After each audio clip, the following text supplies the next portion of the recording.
லோக் அதாலத் மக்கள் நீதிமன்றத்தை ஒரு சில கண்டென்ட் பார்க்கலாம் நண்பா.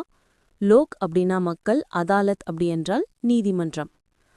முதலாக குஜராத் மாநிலம் ஜுனாகத் அப்படிங்கிற இடத்துல 14/3/1982 லோக் அதாலத் அப்படிங்கிற மக்கள் நீதிமன்றம் நடைபெற்றது. நம்ம தமிழ்நாட்டில், அதாவது சென்னையில் எப்போ நடைபெற்றது அப்படின்னா 1986ஆம் ஆண்டு தமிழ்நாட்டில் முதல் முறையாக சென்னையில் லோக் அதாலத் நடைபெற்றது. லோக் அதாலத்தை பொறுத்தவரைக்கும் மக்கள் பேசுற மொழியிலேயே பிரச்சனைகளுக்கு தீர்வு காண முடியும். 2 பேரும் சமரசம் செய்யக்கூடிய வழக்குகளில் லோக் அதாலத்துக்கு எடுத்துட்டு போகலாம். லோக் அதாலத்துல குறிப்பா 3 நபர்கள் இருப்பாங்க.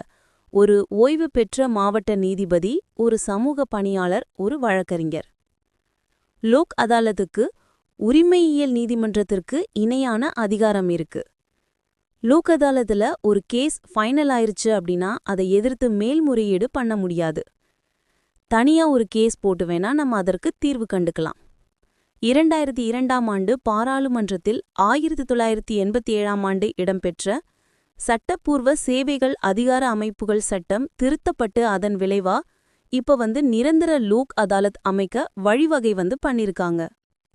1987ஆம் ஆண்டு இயற்றப்பட்ட சட்டப்பூர்வ சேவைகள் அதிகார அமைப்பு சட்டத்தின்படி மக்கள் நீதிமன்றத்திற்கு ஒரு சட்டப்பூர்வ அந்தஸ்து வழங்கப்பட்டிருக்கு.